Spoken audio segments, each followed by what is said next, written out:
क्या हो अगर हमारे स्वास्थ्य और कल्याण की चाबी सचमुच हमारे अपने हाथों में हो? आज हम एक बहुत ही प्राचीन भारतीय विज्ञान, मुद्रा विज्ञान की दुनिया में एक गहरी डुबकी लगाने वाले हैं। जी। हमारे लिए जानकारी का स्रोत है राकेश शालिया सिरिवर्धन की किताब मुद्रा और स्वास्थ्य। जी, बहुत अच्छी किताब है ये। तो आज का हमारा मिशन सिर्फ ये जानना नहीं है कि ये मुद्राएं क्या हैं, बल्कि ये समझना है कि ये जो साधारण से दिखने वाले हाथ के इशारे हैं, ये हमारे शरीर और मन के इतने जटिल सिस्टम को आखिर कैसे प्रभावित कर सकते हैं। तो चलिए इस रहस्य को परत दर परत खोलते हैं। बिल्कुल। और ये रहस्य शुरू होता है एक बहुत ही बुनियादी सिद्धांत से, जिसे हम सब ने कहीं ना कहीं सुना है। पंच तत्व। हाँ बिल्कुल। हमारा शरीर 5 तत्वों से बना है: पृथ्वी, जल, अग्नि, वायु और आकाश। मुद्रा विज्ञान का मानना है कि जब तक शरीर में इन 5 तत्वों का संतुलन बना रहता है, हम स्वस्थ रहते हैं। और जैसे ही ये बैलेंस बिगड़ता है, बीमारियां शुरू हो जाती हैं। ठीक है, तो ये सब संतुलन का खेल है। पंच तत्व का सिद्धांत तो योग और आयुर्वेद में भी है, ये तो हम जानते हैं। लेकिन इसका हमारी उंगलियों से क्या लेना देना?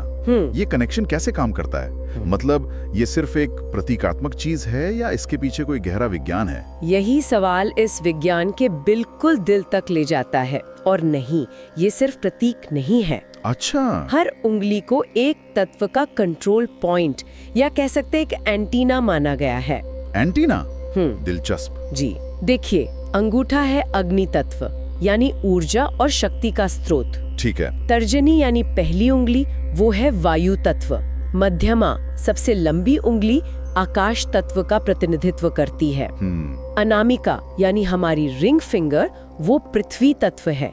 और सबसे छोटी उंगली कनिष्ठा, वो जल तत्व से जुड़ी है। अग्नि, वायु, आकाश, पृथ्वी, जल, सब कुछ हमारी उंगलियों की नोक पर। हाँ, और यहाँ सबसे दिलचस्प बात ये है कि इन मुद्राओं का विज्ञान सिर्फ उंगलियों को जोड़ने का नाम नहीं है। ये एक तरह की ऊर्जा की इंजीनियरिंग है। ऊर्जा की इंजीनियरिंग? ये क्या बात हुई? मतलब अंगूठा जो अग्नि है, वो ड्राइवर सीट पर है।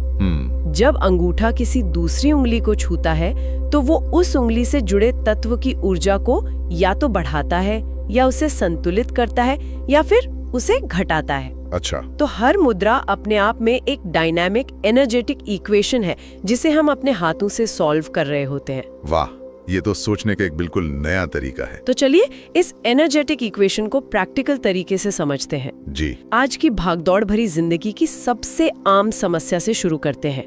मन की बेचैनी, तनाव, फोकस की कमी। क्या हमारे हाथ में इसके लिए कोई स्विच है? बिल्कुल है, और शायद ये सबसे प्रसिद्ध मुद्रा भी है। ज्ञान मुद्रा। जी, इसे बनाना बहुत आसान है। तर्जनी उंगली यानी वायु तत्व के सिरे को अंगूठे यानी अग्नि तत्व के सिरे से बस हल्के से मिलाना है। बाकी तीनों उंगलियां सीधी रहेंगी। अग्नि और वायु का मिलन, नाम है ज्ञान मुद्रा। तो ये हमारे दिमाग पर कैसे असर डालती है? देखिए, वायु तत्व चंचलता का प्रतीक है ना? जैसे हवा कभी स्थिर नहीं रहती, वैसे ही हमारा मन भी भटकता रहता है। हाँ, ये तो है। जब अग्नि रूपी अंगूठा वायु रूपी तर्जनी को छूता है, तो वह इस चंचलता को ज्ञान की ऊर्जा में बदल देता है। अच्छा। स्रोत के अनुसार ये मुद्रा सीधे हमारे नर्वस सिस्टम और पिट्यूटरी ग्लैंड पर असर करती है। इससे एकाग्रता बढ़ती है, याददाश्त तेज होती है, और सबसे बड़ी बात, क्या? मन में जो हजारों विचार एक साथ चलते रहते हैं, उनमें एक ठहराव आता है। ये बात समझ में आती है। ये एक तरह से अपने दौड़ते हुए विचारों को एक फिजिकल एंकर, एक भौतिक सहारा देने जैसा है। बिल्कुल।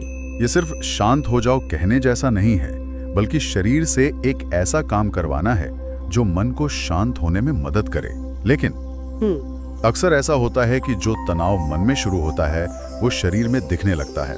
गर्दन में अकड़न, पीठ में दर्द, एक अजीब सी बेचैनी। सही बात है। क्या ये कंट्रोल पैनल तनाव के इस शारीरिक पहलू को भी संभाल सकता है? बहुत अच्छा पॉइंट है, और इसका सीधा जवाब है वायु मुद्रा। वायु मुद्रा? जी, जैसा कि नाम से ही जाहिर है, ये शरीर में बढ़े हुए या असंतुलित वायु तत्व को नियंत्रित करती है। और इसे करने का तरीका ज्ञान मुद्रा से अलग कैसे है? इसमें थोड़ा फर्क है। यहाँ हम वायु तत्व को शांत कर रहे हैं, उसे दबा रहे हैं। तो तर्जनी उंगली को मोड़कर अंगूठे की जड़ में लगाया जाता है। अच्छा, जड़ में? हाँ, और फिर अंगूठे से उस पर हल्का सा दबाव बनाया जाता है। बाकी उंगलियां सीधी रहती हैं। यहाँ अग्नि तत्व वायु तत्व पर हावी होकर उसकी बढ़ी हुई शक्ति को कम कर रहा है। 51 तरह की समस्याओं में आराम देती है। जी, 51 प्रकार की। ये संख्या तो हैरान करने वाली है। ये कोई जादुई इलाज जैसा लगता है। एक हाथ का इशारा इतनी अलग अलग तरह की बीमारियों पर कैसे काम कर सकता है? ये जादुई लग सकता है, लेकिन इसके पीछे आयुर्वेद का एक गहरा तर्क है। वो क्या है? आयुर्वेद में वायु या वात को सभी गतियों का संचालक माना गया है। शरीर में खून का बहना, सांस का चलना, नर्व इंपल्स का दौड़ना, यहाँ तक कि जोड़ों का हिलना भी। जब ये वायु तत्व असंतुलित होकर बढ़ जाता है तो ये शरीर में कहीं भी दर्द, अकड़न, सूखापन ये सब पैदा कर सकता है। मतलब? जोड़ों में दर्द है तो वो भी वायु का प्रकोप है। पेट में गैस है तो वो भी फंसी हुई वायु है। तो वायु मुद्रा इन 51 अलग अलग लक्षणों का इलाज नहीं कर रही। तो फिर? ये उस एक मूल कारण यानी बढ़े हुए वायु तत्व को शांत कर रही है। अच्छा, ये ऐसा है जैसे एक लाइट बल्ब बदलने की बजाय मेन पावर सप्लाई को ठीक कर दिया जाए। बिल्कुल सही समझा आपने। अच्छा, तो ये जड़ पर काम कर रही है, पत्तों पर नहीं। ये बहुत बड़ी बात है। जी। हमने मन को शांत किया, शरीर के दर्द को संभाला, लेकिन क्या कोई ऐसी मुद्रा भी है जो सिर्फ समस्याओं को ठीक करने के बजाय पूरे सिस्टम को ही अपग्रेड कर दे? एक तरह की मास्टर की जो हमारी ओवरऑल एनर्जी, हमारी जीवन शक्ति को बढ़ाए। हाँ, और उसे कहते हैं प्राण मुद्रा। प्राण मुद्रा। जी, ये शरीर की जीवन शक्ति को जगाने वाली मुद्रा है। इसे करने के लिए अनामिका यानी पृथ्वी तत्व और कनिष्ठा यानी जल तत्व, इन दोनों उंगलियों के सिरों को अंगूठे के सिरे से मिलाया जाता है। पृथ्वी, जल और अग्नि, तीनों का एक साथ आना, ये तो बहुत शक्तिशाली संयोजन लगता है। ये है भी। इसे जीवन शक्ति की मुद्रा ही कहा जाता है। अच्छा। ये शरीर की रोग प्रतिरोधक क्षमता यानी इम्यूनिटी को सीधे तौर पर बढ़ाती है। जब आप थका हुआ या एनर्जी में लो महसूस कर रहे हो तो ये एक नेचुरल चार्जर की तरह काम करती है। अरे वाह। स्रोत में ये भी बताया गया है कि ये आंखों की रोशनी के लिए बहुत फायदेमंद है और शरीर में विटामिन्स की कमी को पूरा करने में भी मदद करती है। मतलब ये पूरे शरीर में ऊर्जा के प्रवाह को सुचारू बनाती है। बिल्कुल। इसी से जुड़ी एक बात किताब में बताई गई है, एक अनुभव जो वाकई सोचने पर मजबूर कर देता है। कौन सा? एक गर्भवती महिला जिन्हें डॉक्टरों ने कुछ जटिलताओं के कारण ऑपरेशन की सलाह दी थी। उन्होंने प्राण मुद्रा और एक और मुद्रा, अपान मुद्रा का नियमित अभ्यास शुरू किया और नतीजा ये हुआ कि उनकी डिलीवरी बिल्कुल सामान्य तरीके से हुई। ये तो इस अभ्यास की शक्ति को एक अलग ही स्तर पर ले जाता है। बिल्कुल। और ये अनुभव एक बहुत महत्वपूर्ण बात पर रोशनी डालता है। किस बात पर? देखिए, आधुनिक चिकित्सा अक्सर शरीर को एक मशीन की तरह देखती है जिसे बाहर से ठीक करना पड़ता है, लेकिन ये प्राचीन पद्धतियां शरीर की अपनी बुद्धि, उसकी अपनी हीलिंग पावर को जगाने पर काम करती हैं। उस केस में प्राण मुद्रा और अपान मुद्रा के संयोजन ने शायद शरीर की प्राकृतिक प्रसव प्रक्रिया के लिए जरूरी संतुलन बना दिया। ये सेल्फ एम्पावरमेंट का एक जबरदस्त उदाहरण है। तो ये सिर्फ एक फायदा पाने की बात नहीं है, ये शरीर के नेचुरल फ्लो को फिर से स्थापित करने की बात है। जी बिल्कुल। आपने अपान मुद्रा का जिक्र किया जो शरीर को डिटॉक्स करने के लिए जानी जाती है। इसका क्या मतलब है? अपान मुद्रा शरीर की शुद्धि के लिए एक प्रमुख मुद्रा है। इसे करने के लिए मध्यमा यानी आकाश तत्व और अनामिका यानी पृथ्वी तत्व के सिरों को अंगूठे से मिलाते हैं। आकाश, पृथ्वी और अग्नि। हाँ, यह मुद्रा हमारे शरीर के उत्सर्जन तंत्र मतलब एक्सक्रीटरी सिस्टम को सक्रिय करती है। इसका मुख्य काम शरीर से विषैले और गैर जरूरी तत्वों को बाहर निकालना है। तो ये सिर्फ पेट साफ करने तक सीमित नहीं है? नहीं, इसका प्रभाव बहुत व्यापक है। कब्ज, बवासीर जैसी समस्याओं में तो ये फायदेमंद है ही, लेकिन स्रोत बताते हैं कि शरीर को शुद्ध करके ये मधुमेह जैसी बीमारियों को नियंत्रित करने में भी मदद करती है। अच्छा। जी, ये उन सभी अंगों पर काम करती हैं जो शरीर से कुछ बाहर निकालने का काम करते हैं, चाहे वो पसीना हो या मल मूत्र। ये शरीर की एक गहरी सफाई है। ये सब बहुत शक्तिशाली और गहरा विज्ञान लगता है।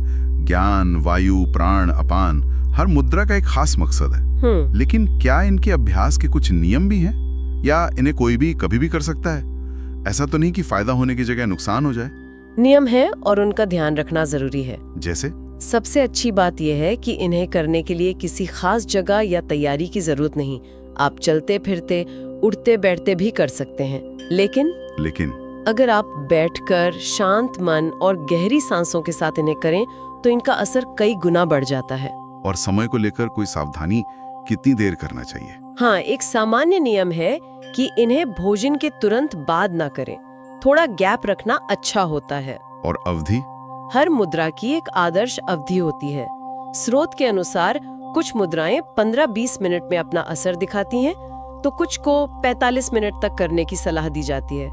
इसे अपनी क्षमता के अनुसार धीरे धीरे बढ़ाना चाहिए।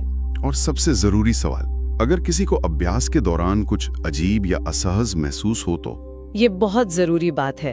आपका शरीर आपका सबसे अच्छा गाइड है। अगर किसी भी मुद्रा को करते समय दर्द, बेचैनी या कोई भी नकारात्मक अनुभूति हो तो उसे तुरंत छोड़ देना चाहिए। जबरदस्ती बिल्कुल नहीं करनी है। किताब में एक और दिलचस्प बात लिखी है कि दाहिने हाथ की मुद्रा शरीर के दाहिने हिस्से पर और बाएं हाथ की मुद्रा बाएं हिस्से पर असर करती है। इसका क्या मतलब है? यह ऊर्जा के प्रवाह के सिद्धांत पर आधारित है। हमारा शरीर 2 भागों में बटा है ना? हाँ। इसीलिए हमेशा सलाह दी जाती है कि मुद्राओं को दोनों हाथों से एक साथ किया जाए, ताकि पूरे शरीर में एक संतुलन स्थापित हो, एक सिमेट्री बने। तो आज की इस पूरी चर्चा का सार क्या निकलता है? ये तो साफ है कि मुद्रा विज्ञान हमारे हाथों को सिर्फ काम करने का औजार नहीं, बल्कि शरीर की ऊर्जा को संतुलित करने वाला एक बहुत ही परिष्कृत कंट्रोल पैनल मानता है। बिल्कुल। ये सिर्फ हाथ के इशारे नहीं, बल्कि शरीर की आंतरिक व्यवस्था को ठीक करने की चाबियां हैं।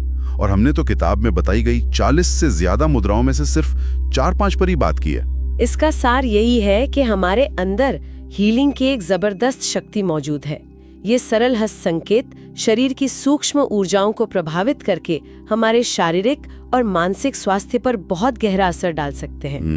ये एक ऐसी प्रणाली है जो व्यक्ति को अपने स्वास्थ्य की जिम्मेदारी लेने के लिए सशक्त बनाती है, बिना किसी बाहरी साधन या खर्च के। शक्ति हमारे भीतर ही है, सचमुच हमारे हाथों में। और ये स्रोत रक्तचाप को नियंत्रित करने से लेकर पाचन सुधारने तक हर विशिष्ट उद्देश्य के लिए एक अलग मुद्रा का वर्णन करता है। ये आत्म देखभाल की एक बहुत ही विस्तृत और व्यक्तिगत प्रणाली का सुझाव देता है। जी। तो आज सुनने वालों के लिए सोचने वाली बात यह है कि आज के आधुनिक चिकित्सा युग में जहां हम अक्सर समाधान के लिए बाहर देखते हैं, ये सरल, बिना किसी साइड इफेक्ट वाली और खुद से किए जाने वाली प्रथाएं हमारे रोजमर्रा के जीवन का हिस्सा बनकर हमारे स्वास्थ्य को बेहतर बनाने में क्या भूमिका निभा सकती हैं।